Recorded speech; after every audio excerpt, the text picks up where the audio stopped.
जय हिंद दोस्तों।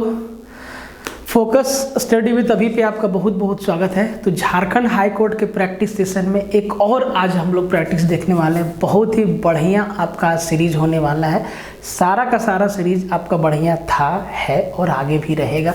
आज का जो सेशन है ना, स्पेशली और जगह जो सेम स्केल पे जो हाई कोर्ट का एग्ज़ाम हुआ है, सेम स्केल पे वहाँ किस किस तरीके के क्वेश्चन पूछे गए हैं और भी स्टेट्स में, ठीक है। तो उनका रेफरेंस लेके आज का जो लेक्चर है वो हम लोग तैयार किए हैं, ठीक है। बेसिकली आज के लेक्चर में आपको एडवांस पोर्शन से सवाल मिलेगा, अच्छे अच्छे सवाल मिलेंगे जो एग्जाम्स में आए हैं और जिस बेस पे सवाल पूछा गया है, ठीक है। रिसर्च करने के बाद, बहुत जगह खोजने के बाद, ढूंढने के बाद थोड़ा बहुत जो क्लू मिला है उसके बेस पे आज का प्रैक्टिस सेशन है, ठीक है। तो प्रैक्टिस सेशन आपका रेगुलर नहीं आ पा रहा है, इसके पीछे ये भी रीज़न है कि थोड़ा सा कंटेंट कैसा आपको प्रैक्टिस में दिया जाए। कोर्स में तो आपका एकदम बेस्ट है, कोर्स में आपका सारा का सारा डाला हुआ है, बट प्रैक्टिस एक स्पेशल तरीका से होना चाहिए, एक पैटर्न पे होना चाहिए, तब जाके आपका तैयारी परफेक्ट तरीका से होता है, ठीक है। तो अगर आपको मैथ का बैच लेना है तो इसमें अर्थमेटिक प्लस एडवांस दोनों बाइलिंगुअल है।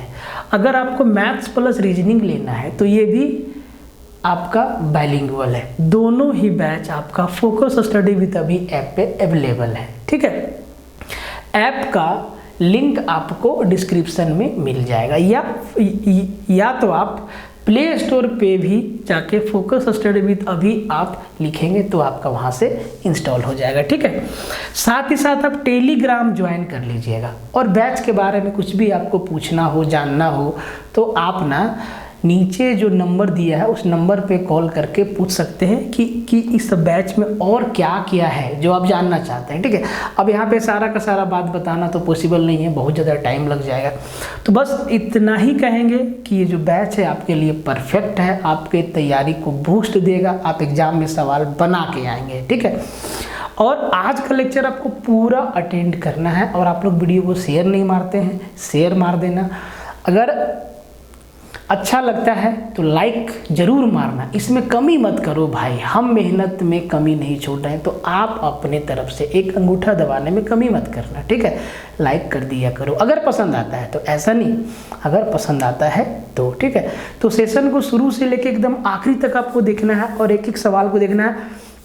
और एक बात और समझ लीजिए, क्या है यार, और आप एक बात और समझ लीजिए कि सेशन शुरू करने से पहले हम आपको बता दे रहे हैं कि साथ में ना पेन पेपर लेके बैठिएगा, पेन पेपर लेके बैठिएगा। फ़ोन का क्वालिटी बढ़ा लीजिए, ब्राइटनेस बढ़ा लीजिए, अच्छा से दिखिएगा, ठीक है। पेन पेपर लेके बैठिएगा और मेरे साथ एक एक सवाल को सोल्व करते जाना है आपको, और आंसर जो है कमेंट में लिखते जाना है कि सर इसका आंसर ये है, इसका आंसर ये है, इसका आंसर ये है, ठीक है। तो एक एक सवाल को देखना है और सेशन शुरू हुआ है। जितना भी लोग अभी तक जुड़ पाए हैं आप लोग जो है सेशन को शेयर मार दीजिएगा सबके साथ। जितना भी आपका लिंक होगा, व्हाट्सएप पे होगा, टेलीग्राम पे होगा, शेयर मार दीजिएगा, फेसबुक पे होगा, मार दीजिएगा, ठीक है। तो अपने एंड से इतना काम आप कर दीजिएगा। और अगर आप चैनल पे नए हैं तो सब्सक्राइब कर लीजिए। और फिर से कह रहे हैं, किसी भी तरीका का आपको डाउट हो, जानकारी लेना हो तो नीचे नंबर दिया है, आप उस नंबर पे कॉल करिए, आपको जो है सारा जानकारी दिया जाएगा। जितना बढ़िया ये आपको सवाल दिख रहा है उतना बढ़िया है नहीं, सवाल के कैलकुलेशन में दम है। कैसे, ध्यान से समझिए। दे दिया है कि यदि थीटा बराबर 60 डिग्री है तो 1/2 root under 1 plus sine theta plus 1/2 root under 1 minus sine theta का वैल्यू क्या हो गया, क्या होगा। थीटा का वैल्यू आपको बता दिया है। कॉट थीटा/2 मतलब 60/2 मतलब कॉट 30 डिग्री, सेक 60/2 मतलब सेक 60 डिग्री, साइन 60/2 मतलब साइन 60 डिग्री, साइन 30 डिग्री, और कॉस 60/2 मतलब कॉस 30 डिग्री। कौन सा आंसर होगा। बहुत बढ़िया सवाल है, आसान नहीं है इसका कैलकुलेशन, ठीक है। अब आप जरा ध्यान से समझिए, इसको ध्यान से देखिए। 1/2 हम दोनों से कॉमन ले सकते हैं, कोई दिक्कत नहीं है।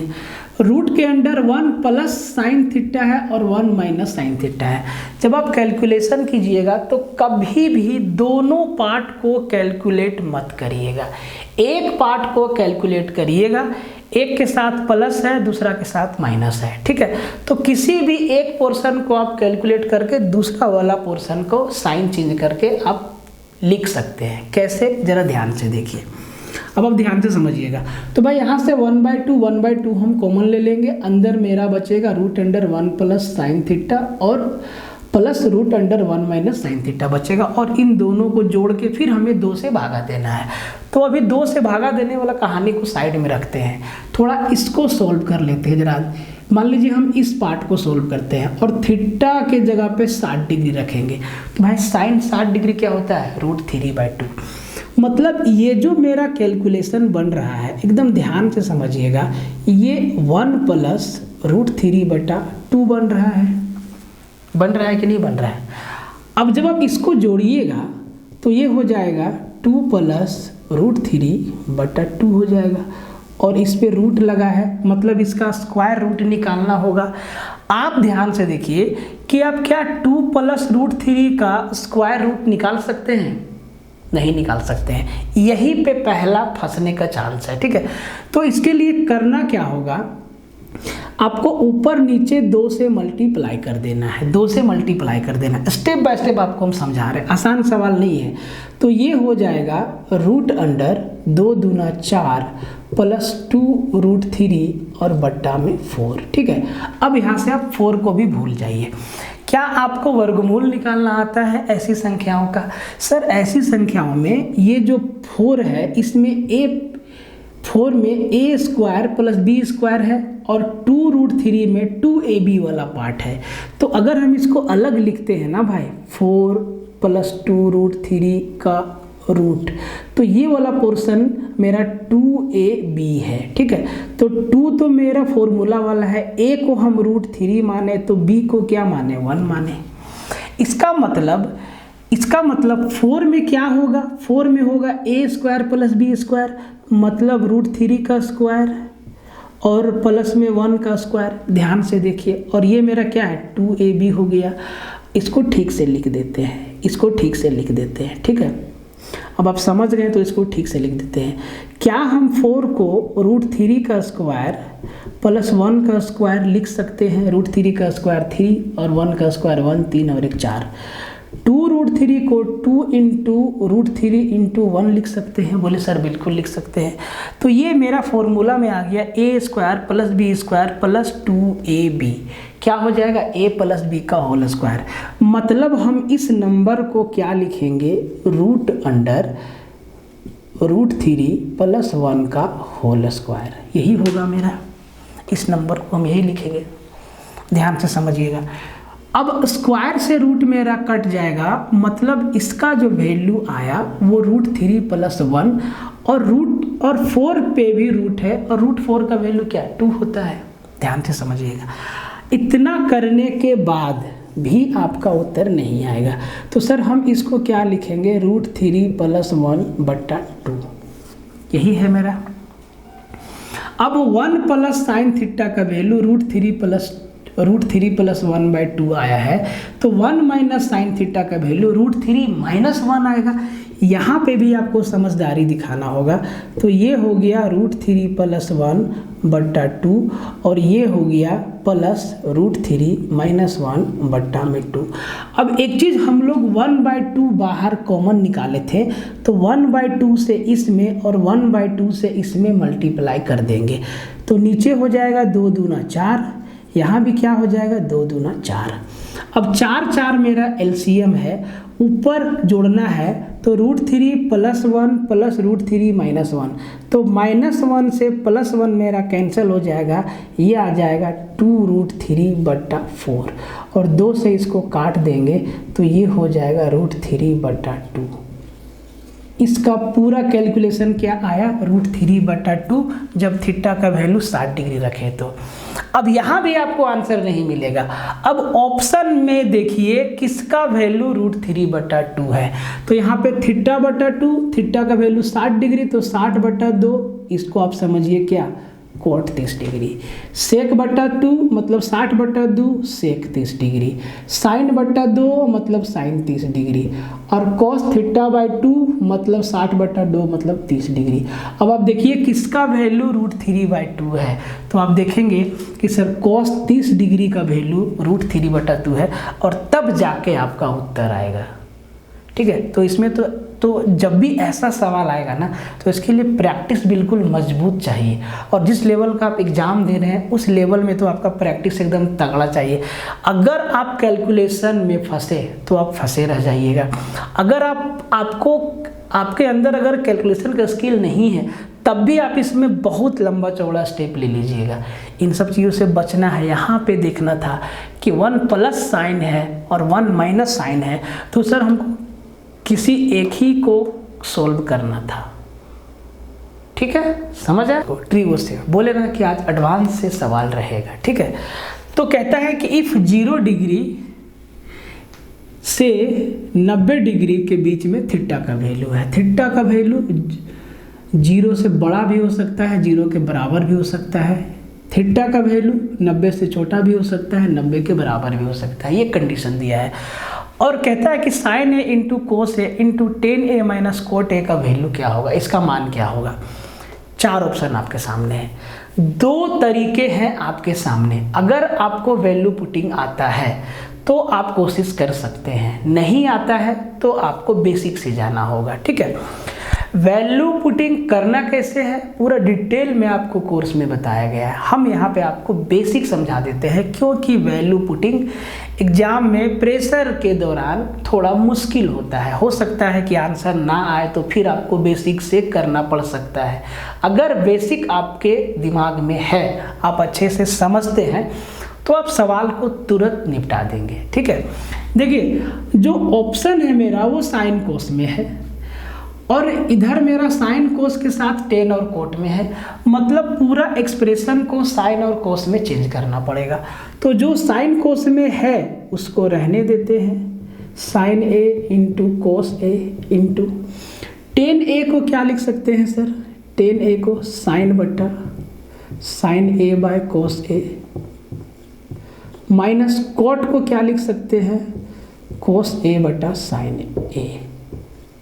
अब आप ध्यान से देखिए, नीचे जब एलसीएम लेंगे तो कोस ए इंटू साइन ए होगा, जो इससे कैंसल हो जाएगा। ध्यान से समझिए, एलसीएम लेंगे तो कोस ए इंटू साइन ए होगा, यहाँ इंटू में क्या है साइन ए इंटू कोस ए, ये कैंसल हो जाएगा। ऊपर बचेगा क्या, साइन का साइन से स्क्वायर मल्टीप्लाई करेंगे, sine into sine sine square a, minus cos को कोस से तो कोस स्क्वायर ए, ये मेरा बचा। अब जरा ध्यान से समझिए, ऑप्शन या तो साइन में है, या तो साइन में है, या तो कोस में है, या तो 1 आएगा। तो भाई 1 आने का तो कोई चांस नहीं है। अब या तो साइन में आएगा या तो कोस में आएगा। तो चलिए इसको साइन में कन्वर्ट करके देखते हैं क्या आता है। तो 1 तो sine square a minus cos square को हम क्या लिखेंगे, 1 minus sine square, 1 minus cos square या 1 minus cos square a answer नहीं होगा, क्योंकि 1 minus cos square a equal to होता है sine square a. 1 minus cos square theta बराबर साइन स्क्वायर थीटा होता है। ठीक है, तो इसको साइन में ही कन्वर्ट करना पड़ेगा, ये होगा 1 माइनस साइन स्क्वायर ए। अब ध्यान से देखिए, ब्रैकेट के बाहर माइनस है, अंदर का साइन चेंज होगा, ब्रैकेट हटेगा, साइन बदल जाएगा, ये 1 प्लस साइन स्क्वायर ए हो जाएगा। तो sine square A plus sign square A 2 sign square a minus 1, तो 2 sign square a minus 1, option number A आपका क्या हो गया, आंसर हो गया। बहुत आसान था, बहुत आसान था। अगर आप कंसेप्ट टाइप है जो शायद ही किसी एग्जाम में ना आया होगा, लगभग हर एक एग्जाम में इस टाइप से सवाल पूछा है। तो कहता है कि यदि a का वैल्यू 4.695, b का वैल्यू 2.343 और c का वैल्यू 2.622 है, तो aq minus b q minus c Q minus 3abc का वैल्यू क्या होगा। अगर आप ये सोचेंगे कि a b c का वैल्यू दिया हुआ है और यहाँ पे रख के हम इसको कैलकुलेट कर देंगे, तो भाई ये करने में आपको काफ़ी टाइम लगेगा। तो ये कोई ना कोई कंसेप्ट पे होगा, वो कंसेप्ट हम आपको बताते हैं। आपको एक चीज़ मालूम होना चाहिए कि अगर a plus b plus c का सम 0 है तो a cube plus b cube plus c Q minus 3abc बराबर भी क्या होता है सर? 0 होता है। ठीक है, ध्यान से समझिएगा। अब अगर ये कंडीशन ये क्वेश्चन सेट कर जाता है तब तो हम आंसर डायरेक्ट बता देंगे 0, और ये इसी कंडीशन पे सवाल है। तो ध्यान से देखिए, आप यहाँ पे ये वाला कंडीशन है, लेकिन यहाँ पे आप ध्यान से देखिए, ये एक क्यू है, माइनस बी क्यू है, माइनस सी क्यू है। अब इसके साथ कैसे डील करेंगे? तो क्या हम इस एक्सप्रेशन को ऐसे लिख सकते हैं, ए क्यू प्लस माइनस का बी क्यू प्लस माइनस का सी क्यू माइनस 3abc? तो आप कहेंगे सर बिल्कुल लिख सकते हैं ऐसे। अब आप ध्यान से देखिए, इसका मतलब ये है कि हम इसको भी ऐसे लिखेंगे, a plus minus b plus minus c बराबर 0 होना चाहिए, तब ये होगा, जब ये होगा तब ये होगा। इसका मतलब अगर इस कंडीशन में ये क्वेश्चन सेटिस्फाई कर जाता है तो आपका आंसर आ जाएगा। मतलब B और C को जोड़ना होगा और उसमें से A को घटाना होगा, तब जाके 0 आना चाहिए। तो भाई जरा B और C को आप जोड़िए, तो 2 और 3 5, 2 और 4 6, और 6 और 3 9, और 2 और 2 4, 4.965, और A का वैल्यू क्या है? 4.965, और यहाँ पे माइनस का ही साइन आएगा, माइनस का ही साइन आएगा। ठीक है, तो ये माइनस प्लस माइनस कट के क्या हो गया? 0। ये हमारा कंडीशन सेटिस्फाई कर गया। इसका मतलब इसका भी वैल्यू क्या हो जाएगा? 0, और सी ऑप्शन हमारा आंसर हो जाएगा। सी ऑप्शन हमारा आंसर हो। ये सवाल तो आपको डरा ही देगा एग्जामिनेशन हॉल में, डरना नहीं है। कहता है कि the value of 4x³ minus x upon 2x plus 1 into 6x minus 3 when x equal to 9999। अब x का वैल्यू दे दिया है और ये आपके सामने इक्वेशन दे दिया है और कह रहा है कि x का वैल्यू आप यहाँ पे रख के इसको सॉल्व करके उत्तर बता दीजिए। तो यहाँ पे x का क्यूब है, इसका क्यूब आपको करना होगा। यहाँ पे x है, यहाँ पे x है, सबको सॉल्व करके आपको आंसर बताना होगा। अलजेब्रा का सवाल है, कुछ ना कुछ कंसेप्ट जरूर होगा, वो कंसेप्ट हम आपको बता रहे हैं, ध्यान से समझिएगा। यहाँ पे 4x³ माइनस x है, अगर हम ऊपर से x को कॉमन ले लें तो अंदर मेरा 4x² माइनस 1 बचेगा कि नहीं बचेगा? नीचे ध्यान से देखिए, नीचे मेरा 2x प्लस 1 है और 6x माइनस 3 है, तो अगर 3 यहाँ से कॉमन ले लें तो अंदर 2x माइनस 1 बचेगा कि नहीं बचेगा? बोले सर बिल्कुल बचेगा। अब 4x माइनस 1 को जरा ध्यान से देखिए कि इसके साथ कुछ कर सकते हैं क्या? तो आप कहेंगे हाँ सर इसके साथ भी कुछ कर सकते हैं। 4x² माइनस 1 को हम लिख सकते हैं 2x² माइनस 1 का स्क्वायर, ऐसे लिख सकते हैं इसको, 4x² माइनस 1 को ऐसे, बिल्कुल। अब ये आपको क्या दिखाई दे रहा है? a² माइनस b² क्या होता है? a plus b into a minus b. क्या होता है? a plus b into a minus b. मतलब हम लोग इसको लिख सकते हैं x into 2x plus 1 into 2x minus 1, और नीचे मेरा क्या है? 2x प्लस 1 इंटू, अच्छा 3 भी है, 3 इंटू 2x माइनस 1। ध्यान से देखिए, ये उड़ गया, ये उड़ गया, क्या बचा? x बटा 3, x बटा 3, और x हमारा क्या है? 9, 4 9, और उसको 3 से भागा देंगे तो 3 तिहाई 9, 3 तिहाई 9, तो 4 3 आएगा, और ऑप्शन नंबर सी हमारा क्या हो जाएगा? उत्तर हो जाएगा। तो ऐसे सवाल को सॉल्व करना होगा, ध्यान से इस सवाल को, ठीक है। कहता है कि the value of x plus y plus z का whole cube minus y plus z minus x का whole cube minus z plus x minus y का whole cube minus x plus y minus z का whole cube बराबर क्या होगा?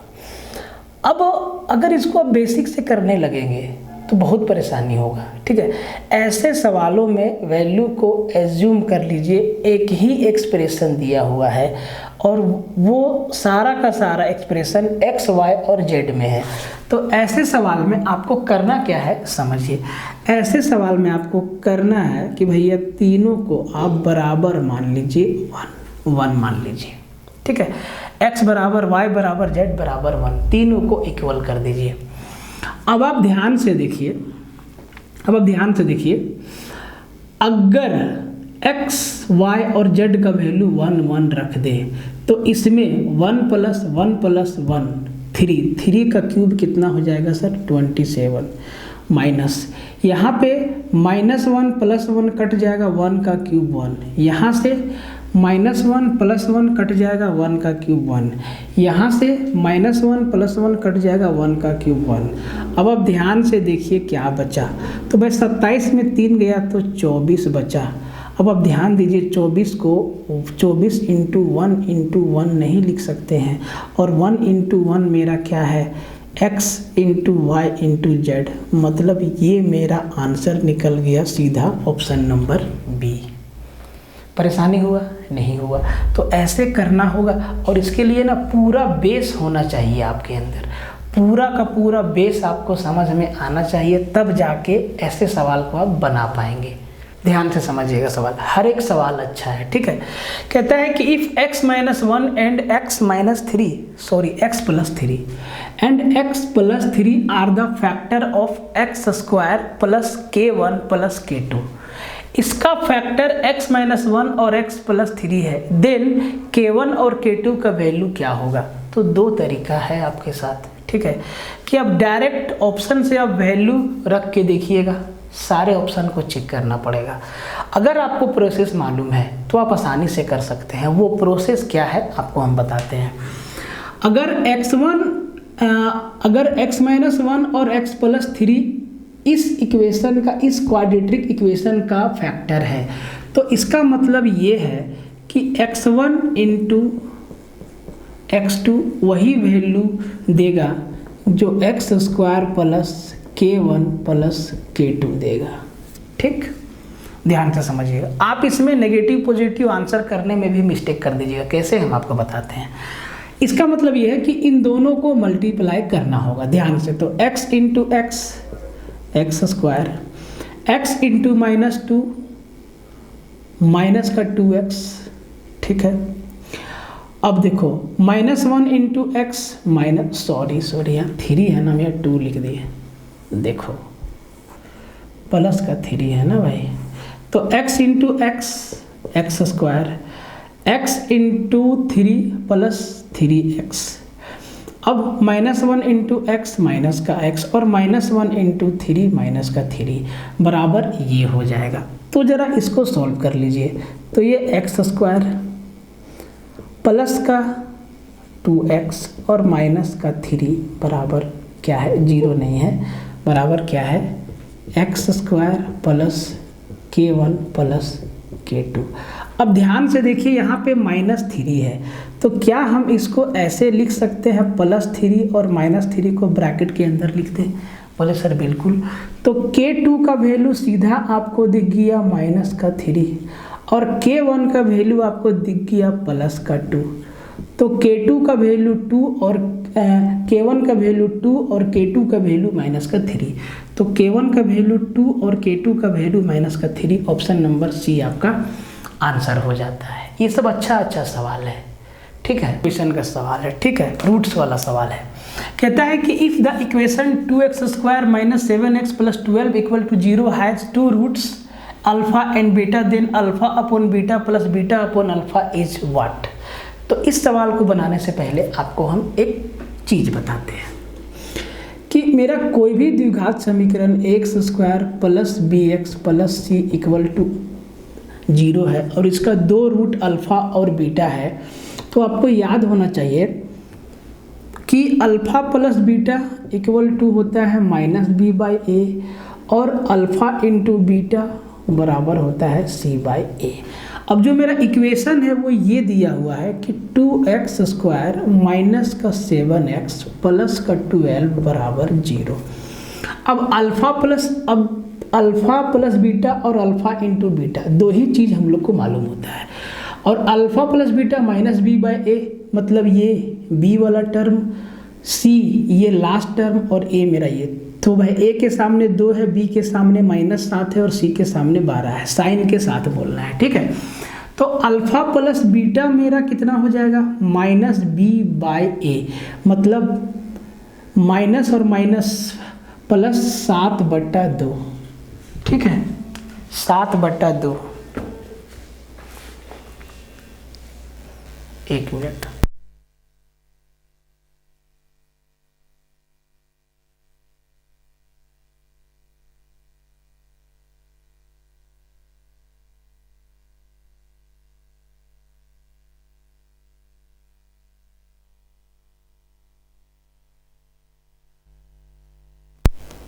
देखिए, ठीक है। तो अल्फ़ा प्लस बीटा हो गया 7/2 और alpha into beta c by a, तो 12/2 मतलब 6, ये चीज़ निकल के आ गया। अब ये दो ही चीज़ मालूम होता है और ये मेरा इक्वेशन दिया है, तो इस इक्वेशन को अल्फ़ा प्लस बीटा और अल्फ़ा इंटू बीटा में कन्वर्ट करना होगा। ये भी समझ लीजिए कैसे होगा। तो जब यहाँ एलसीएम लेंगे तो मेरा एलसीएम हो जाएगा अल्फ़ा इंटू बीटा, और ये अल्फ़ा का स्क्वायर हो जाएगा, plus beta into beta, beta का स्क्वायर हो जाएगा, ये चीज़ आया। अब भाई हमको या तो अल्फ़ा प्लस बीटा चाहिए या तो अल्फ़ा इंटू बीटा चाहिए, तो अल्फ़ा इंटू बीटा तो मिला। अब इसको alpha square plus beta square को अल्फ़ा प्लस बीटा में कैसे बदले, तो ये ए स्क्वायर प्लस बी स्क्वायर है, बराबर क्या होता है ए प्लस बी का होल स्क्वायर माइनस 2ab। तो क्या इसको लिख सकते हैं अल्फ़ा प्लस बीटा का स्क्वायर -2 अल्फ़ा इंटू बीटा? बोले सर बिल्कुल। अब सबका वैल्यू आपको सामने दिख रहा है, आसानी से रख दीजिए, ठीक है। तो अल्फ़ा प्लस बीटा क्या है 7/2, तो 7/2 का स्क्वायर मतलब 49/2 minus 2 into alpha into beta, alpha into beta 6, 6 दूना 12 अपॉन अल्फ़ा इंटू बीटा कितना 6 है। अब आप ध्यान से देखिए, बस इसको कैलकुलेट करना है, ठीक है। तो 12 दूना 24, 49 में 24 गया तो 25/6 दूना 12। हम कहीं गलत ऑप्शन तो नहीं लिख दिए, कुछ कहीं ऑप्शन गलत तो नहीं लिख दिए? अच्छा सॉरी, यहाँ 49/4 ना होगा भाई, स्क्वायर 7 का स्क्वायर किए 2 का नहीं किए, ठीक है। तो 12 चौके 48 माइनस 49 - 48, 1/4 और बट्टा में 6 है, तो 6 चौके 24, 1/24 हमारा इसका आंसर हो जाएगा। तो ये चीज़ ना आपको याद होना चाहिए और ये भी आपको मालूम होना चाहिए, तब जाके ये सवाल आ जाए। तो ये सवाल ना आपका सिंप्लीफिकेशन का नहीं है, ये सवाल आपका सर्ट्स का है, परमेयीकरण का है, रेशनलाइज करने वाला क्वेश्चन है। तो कभी भी ऐसे सवाल में आप रूट को सॉल्व करने मत बैठिएगा, ठीक है। रेशनलाइजेशन में आपको मालूम होता है कि अपोजिट साइन से रेशनलाइज किया जाता है, और जब नीचे के डिजिट का अंतर एक हो, क्या हो, 1 हो, जैसे कि 3.25 माइनस 2.25 का अंतर कितना 1 हो, तो ऊपर मेरा क्या बचता है, ऊपर मेरा बचता है सर, ऊपर मेरा बच जाता है 3.25 पे रूट माइनस रूट 2.25 प्लस ऊपर मेरा बचेगा रूट 4.25 माइनस रूट 3.25, फिर मेरा ऊपर बचेगा रूट, देखिए हम ये डिटेल में लिख दे रहे हैं, कंसेप्ट तो आपको नहीं बताए हैं लेकिन अभी समझा दे रहे हैं, 4.25, और यहाँ पे बचेगा रूट 6.25 माइनस रूट 5.25। अब आप ध्यान से देखिए, ये प्लस ये माइनस, ये प्लस ये माइनस, ये प्लस ये माइनस मेरा कट जाता है। ऐसे में सेकंड और सेकंड लास्ट आपका बचता है, तो सीधा ये आपका है 6.25 और ये है 2.25। पॉइंट हटा के देखें तो ये 225 है और ये मेरा 625 है। तो 625 का रूट 25 मतलब 2.5 माइनस 225 का 15 मतलब 1.5 और भाई 25 में 15 गया 10 मतलब 1.0 मतलब 1 हमारा इसका आंसर होगा। इसका आंसर क्या होगा सर? 1 होगा। तो ऐसे सवाल भी आपके सामने जंप करके आ जाएगा, तब आप फंस जाएंगे वहाँ। समझ लीजिए ऐसे सवाल को। बहुत अच्छा कंसेप्ट है, छोटा सा कंसेप्ट लगेगा और ये सवाल हवा हो जाएगा। ठीक है, कहता है कि अच्छा इंग्लिश में ये, हिंदी भी लिखते तो ये बोर्ड एकदम भर जाता, तो आपको ना समझा देते हैं हिंदी में भी। ठीक है, कहता है कि in the figure given below ABCD is a parallelogram. M and N are the midpoints of side AB and CD. What is the ratio of the shaded to the unshaded region? अब सवाल क्या कह रहा है जरा हिंदी में सुना जाए। कह रहा है कि ABCD एक समांतर चतुर्भुज है जिसमें AB का मिड पॉइंट M है और CD का मिड पॉइंट N है। तो आपसे पूछा है कि छायांकित भाग और अछायांकित भाग के क्षेत्रफल का अनुपात क्या होगा। What is the ratio of the shaded to unshaded region. तो ये जो भाग आपका कलर किया हुआ है इसका अनुपात और जो भाग कलर नहीं किया हुआ है इनका अनुपात क्या होगा, यही आपसे सवाल पूछा है। तो कैसे बनेगा? ना इसमें कोई साइड दिया हुआ है ना ही कुछ दिया हुआ है, तो भाई इसमें लगेगा कंसेप्ट। समझिए वो कंसेप्ट क्या है। क्या आपको मालूम है कि एक समांतर चतुर्भुज में जब दोनों विकर्ण को मिलाया जाए, दोनों डायगोनल को खींचा जाए, फिगर थोड़ा एग्जैक्ट नहीं बन रहा है, टेंशन नहीं लेने का, फिर से बना देते हैं। ठीक है, एक पैरेललोग्राम में जब समांतर चतुर्भुज में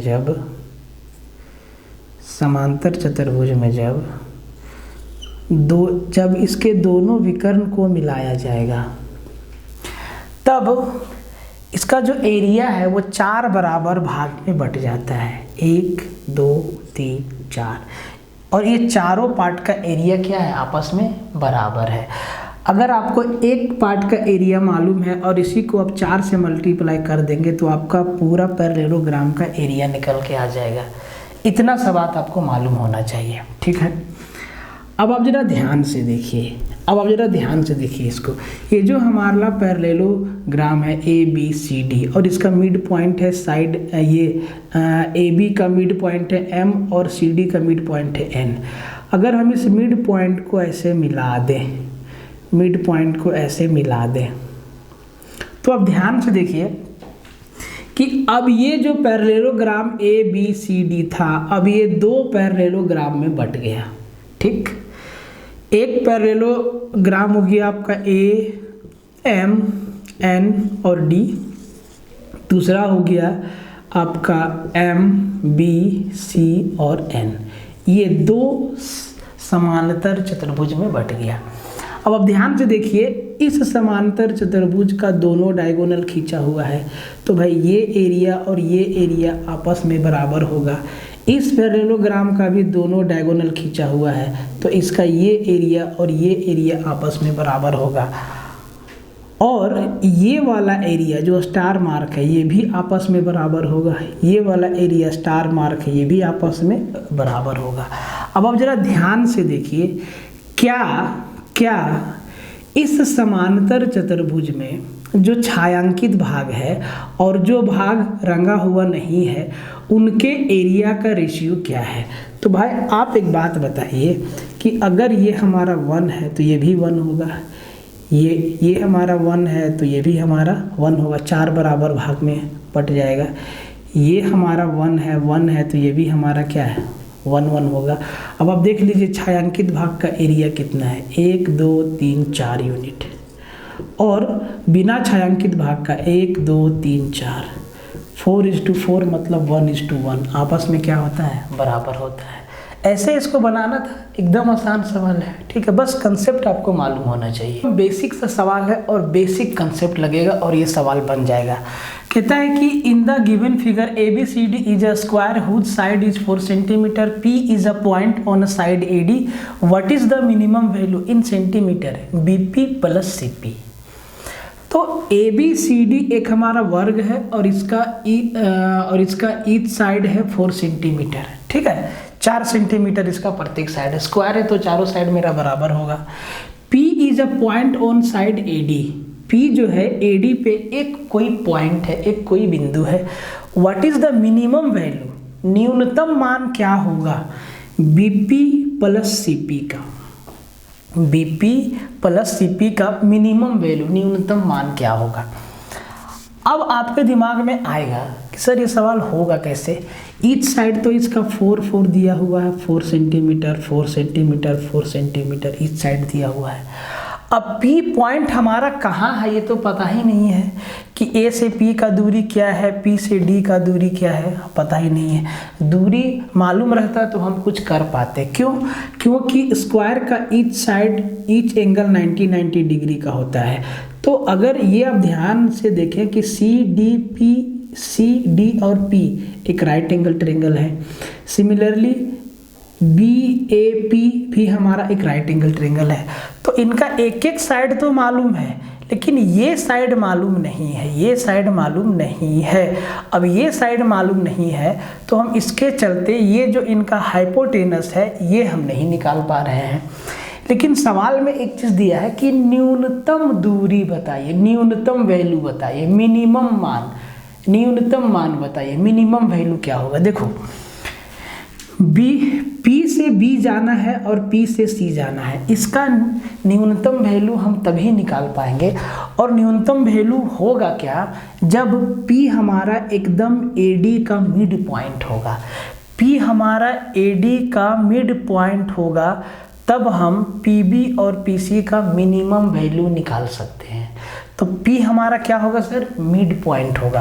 अब P हमारा मिड पॉइंट है तो ऊपर 2 और नीचे भी 2। अब ध्यान से देखिए, एक राइट एंगल ट्रायंगल ये, एक राइट एंगल ट्रायंगल ये, और दोनों राइट एंगल ट्रायंगल क्या है, एक जैसा है, सेम है। तो अब हमें किसी एक का वैल्यू निकाल लेना है। मान लो कि हम PB का निकालनी है, तो PB का वैल्यू क्या होगा, ये हाइपोटेनस क्या होता है, रूट अंडर बेस का स्क्वायर प्लस परपेंडिकुलर का स्क्वायर।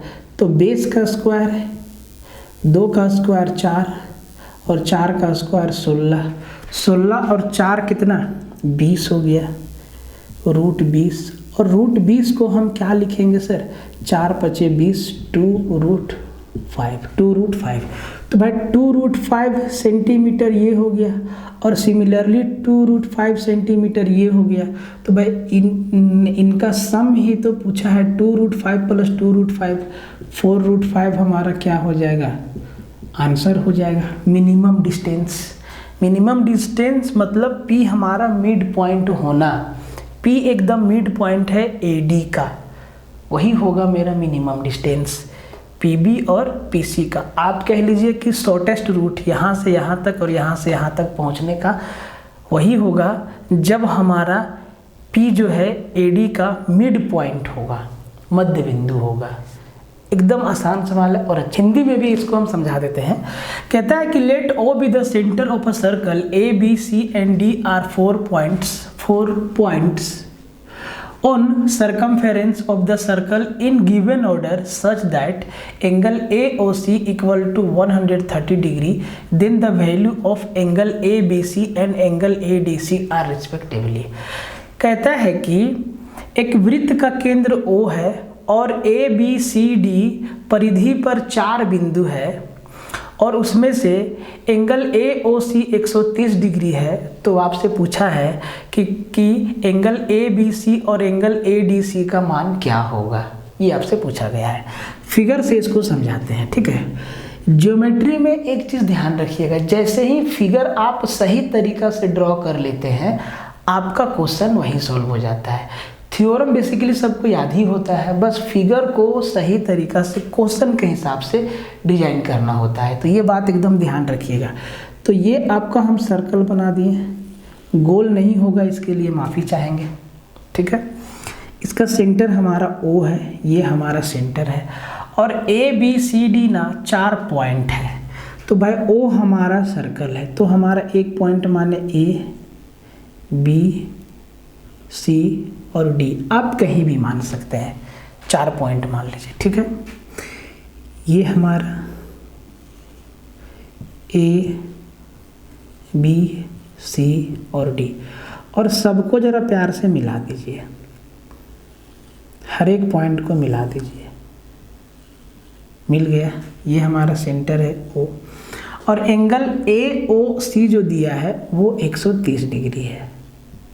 और हमसे पूछा है एंगल ABC, एंगल ABC बराबर क्या होगा, और एंगल ADC, एंगल ADC बराबर क्या होगा, ठीक है। अब आप ध्यान से देखिए कि एंगल ABC और एंगल ADC कैसे निकालेंगे।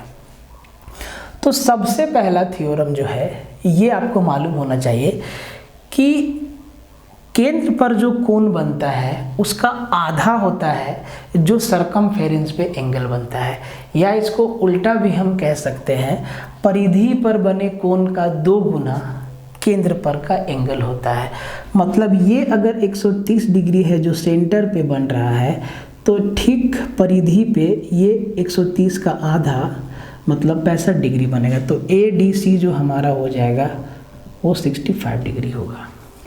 अब ABC कैसे निकलेगा, कई तरीके हैं इसको निकालने का, तो जो आसान है हम उसको बता देते हैं। आप ध्यान से बोलिए कि आप ध्यान से देखिए कि ABCD ये आपको साइक्लिक क्वाड्रिलेटरल नहीं दिख रहा है, चक्रीय चतुर्भुज नहीं दिख रहा है। और साइक्लिक क्वाड्रिलेटरल में आमने सामने का जो एंगल होता है उनका सम 180 डिग्री होता है। मतलब एंगल D और एंगल B का सम कितना, 180 डिग्री होगा। तो एंगल D 65 है और एंगल B हमारा कितना होगा, 180 माइनस 65। तो 180 में 65 गया तो 115, मतलब एंगल ABC क्या होगा, 115 डिग्री। दोनों मेरा निकल गया, ध्यान से आराम से, ठीक है। अब ध्यान से एकदम एक, इसको हम 5-6 सेकेंड में आप लोग आंसर कर सकते हैं, लेकिन समझाने में तो टाइम लगेगा ना भाई। अब आप ध्यान से देखिए, दोनों का दोनों एंगल, आंसर मारने में गलती मत करिएगा। बोला पहले एंगल ABC होगा, उसके बाद एंगल ADC होगा। तो ABC कितना है, 115, तो पहले 115 होगा। ऑप्शन में आपको दोनों तरीका का आंसर दिखेगा, ठीक है। तो ये भी ध्यान देना है कि इसका आंसर ऑप्शन C होगा, पहले 115 उसके बाद 65 डिग्री, पहले एंगल ABC का वैल्यू उसके बाद एंगल ADC का वैल्यू। ध्यान से, अगर इसमें थोड़ा सा दिमाग ना लगाया जाए, अगर इस सवाल में थोड़ा सा दिमाग ना लगाया जाए तो आपको इतना लंबा चौड़ा कैलकुलेशन करना पड़ेगा कि क्या बताएं। कहता है कि if x equal to √3 minus √2 upon √3 plus √2 and y equal to ये, then x² plus y² plus xy, सही है ना, x² plus y² plus xy is multiple of the following. ये किसका मल्टीपल होगा चारों ऑप्शन में से। अब जरा ध्यान से x और y के वैल्यू को देखो, एक बार घटाया है, नीचे में उसी को जोड़ दिया है, और x का उल्टा आपको y दिखेगा, √3 प्लस √2 अपॉन √3 माइनस √2 और √3 माइनस √2 अपॉन √3 प्लस √2, ठीक है। अब इसको सोल्व करने के लिए आपको ना x और y का इंडिविजुअल वैल्यू मिलना चाहिए। तो वो तो दिया हुआ है, रख के आप कर दीजिए सोल्व, माथा में दर्द हो जाएगा। सबसे पहला चीज को देखिए कि x का उल्टा y है, x का उल्टा y है, और जब इन दोनों को मल्टीप्लाई करेंगे आपस में तो नीचे से ऊपर वाला कट जाएगा और ऊपर से नीचे वाला कट जाएगा। मतलब x इंटू y हमेशा क्या आएगा, 1 आएगा। देखिए अब हमें x² प्लस y² का वैल्यू चाहिए, तो आप एक बात बताइए कि ये जो आपके सामने एक्सप्रेशन लिखा हुआ है x square plus y square plus x y, क्या इसको हम ऐसे लिख सकते हैं? X square plus y square को हम ऐसे लिख सकते हैं एक्स प्लस वाई का होल स्क्वायर माइनस 2xy, और प्लस में एक्स वाई दिया हुआ है, ये इसको ऐसे लिख सकते हैं x square plus y square को, बिल्कुल लिख सकते हैं। माइनस 2xy में एक्स वाई गया तो भाई ये हो गया x प्लस वाई का whole square minus x y. मतलब इस इक्वेशन को हम ऐसे भी लिख सकते हैं, कोई दिक्कत नहीं है। अब आप ध्यान से देखो x y, x को अगर आप रेशनलाइज कर दो ऊपर नीचे, अगर आप रेशनलाइज कर दो तो भाई इसको ना ऊपर नीचे √3 माइनस √2 से मल्टीप्लाई करना होगा। अब जब रेशनलाइज करोगे तो नीचे हमेशा क्या आता है √3 प्लस 2 इंटू √3 माइनस 1, हमेशा आता है a plus b into a minus b का a plus b into a minus b बराबर a square minus b square, ये हमेशा लगेगा। तो नीचे क्या हो जाएगा a square minus b square, √3 का स्क्वायर 3 और √2 का स्क्वायर 2, मतलब 3 में 2 गया 1। तो जो ऊपर हो जाएगा वो हो जाएगा √3 माइनस √2 का होल स्क्वायर, क्योंकि ऊपर होगा √3 माइनस √2 इंटू √3 माइनस √2। नहीं समझ रहे हैं, थोड़ा डिटेल में कर देते हैं। अगर हम इसको रेशनलाइज कर दें तो आप कहेंगे कि सर ये हो जाएगा ऐसे जो हम कह रहे हैं, ठीक, सॉरी माइनस ऑपोजिट साइन से होता है। अब आप ध्यान से देखिए, नीचे तो हमारा 1 आ जाएगा, ऊपर क्या आ जाएगा √3 माइनस √2 इंटू √3 माइनस √2, क्या होता है √3 माइनस √2 का होल स्क्वायर, मतलब ऊपर a माइनस बी का होल स्क्वायर, तो a square plus b square 3 और 2 5 हो जाएगा, माइनस 2ab मतलब 2√6 हो जाएगा। तो x का वैल्यू क्या आया 2√6। तो सर x का उल्टा y है, तो y का वैल्यू क्या आ जाएगा 5 प्लस 2√6। अब जब इनको जोड़ेंगे तो सर ये माइनस 2√6 और प्लस 2√6 कट जाएगा, x प्लस वाई मेरा क्या आ जाएगा 5 5 10 आ जाएगा, ठीक। अब देखो x प्लस वाई मेरा क्या है 10 और 10 का स्क्वायर 100 माइनस एक्स वाई क्या 1, तो 100 में 1 गया तो 99। अब देखो ये जो है 99 जो है 11 का भी मल्टीपल है, 3 का भी है और 9 का भी है, मतलब इसका आंसर हो जाएगा ऑल ऑफ दिस, सभी का मल्टीपल है, सभी का गुणज है। ऐसे करना था इस सवाल को। देखिए कहता है कि अ dealer fix the price of an article 40% above the cost of production. While selling it, he allows a discount of 20% and makes a profit of 48%. The cost production of article is what? Hindi में समझा देते हैं। हिंदी में है कि एक विक्रेता ने एक वस्तु की कीमत उत्पादन लागत से 40% अधिक निर्धारित किया, ठीक है। उसको बेचने समय वो 20% का डिस्काउंट देता है और 48 रुपये का लाभ कमाता है, तो उसका लागत मूल्य क्या है, ये आपसे पूछा है। लाभ बता दिया है, लागत मूल्य निकालना है। भाई अब इस सवाल को कैसे बनाओगे, x मानोगे, मान लो कि भाई कॉस्ट प्राइस x रुपये है, 100 मान के बनाओ, आसानी से बनेगा, ठीक है। तो मान लो कि इसका जो कॉस्ट प्राइस है वो 100 रुपया है। अब ये इसका MRP क्या रखा, इसका MRP कॉस्ट प्राइस से 40% ज़्यादा, मतलब 140 रखा, ठीक। अब 140 पे जब ये बेचता है तो 20% का डिस्काउंट देता है, तो भाई 140 का 20% कितना 28 रुपया, तो 140 में 28 गया तो ये 112 रुपया में सेल करता है वस्तु को, ठीक है, माना हुआ है, मान लेते हैं। अब देखिए CP इसका कितना है 100, सेलिंग प्राइस कितना है 112, कितना का प्रॉफिट हो रहा है, यहाँ पे हो रहा है आपका प्रॉफिट सर, यहाँ पे आपका प्रॉफिट हो रहा है 12 रुपये का, और इस 12 रुपये का वैल्यू सवाल में कितना दिया है सर 48 रुपया, 4 गुना प्रॉफिट हो रहा है। जो हम 100 माने हैं उसके हिसाब से 4 गुना प्रॉफिट हो रहा है। मतलब जो ओरिजिनल सीपी होगा इसका 4 गुना, मतलब 400 रुपया इसका उत्तर हो जाएगा। कोई दिक्कत? फिर से समझ लीजिए, सीपी माने 100, आप यूनिट मानिए, रुपया मानिए, कोई फर्क नहीं पड़ता, उत्तर आता है। ठीक है, जब 100 रुपया की वस्तु पे वो 40% बढ़ा के रेट चिपका दिया, MRP 140, अब बोला कि जब बेचेंगे तो 20% का डिस्काउंट देंगे, तो 140 पे वो 20% छोड़ेगा, मतलब 28 रुपया छोड़ देगा, तो भाई 112 रुपया में उसको बेच देगा। आपका वस्तु का जो कॉस्ट है वो 100 रुपया है, अब बेच रहे हैं 112 में, कितना का प्रॉफिट हो रहा है? बोले सर 12। ये 12 हमारा ओरिजिनल नहीं है, ओरिजिनल प्रॉफिट है वो है 48, तो 12 का 4 गुना 48, जब CP 100 माने तब 4 गुना प्रॉफिट, 12 का 4 गुना, मतलब CP क्या होगा ओरिजिनल, ये जो माने हैं इसका 4 गुना, 100 का 4 गुना 400, मतलब वस्तु का दाम कितना होगा? 400 रुपया क्या होगा? उसका प्रोडक्शन होगा। 400 क्या होगा? उसका प्रोडक्शन होगा। कॉस्ट प्राइस 400 है वस्तु का। Time does a train 50 metre long moving at 68 kilometre per hour take to pass another train 75 metre long moving at 50 kilometre per hour in the same direction.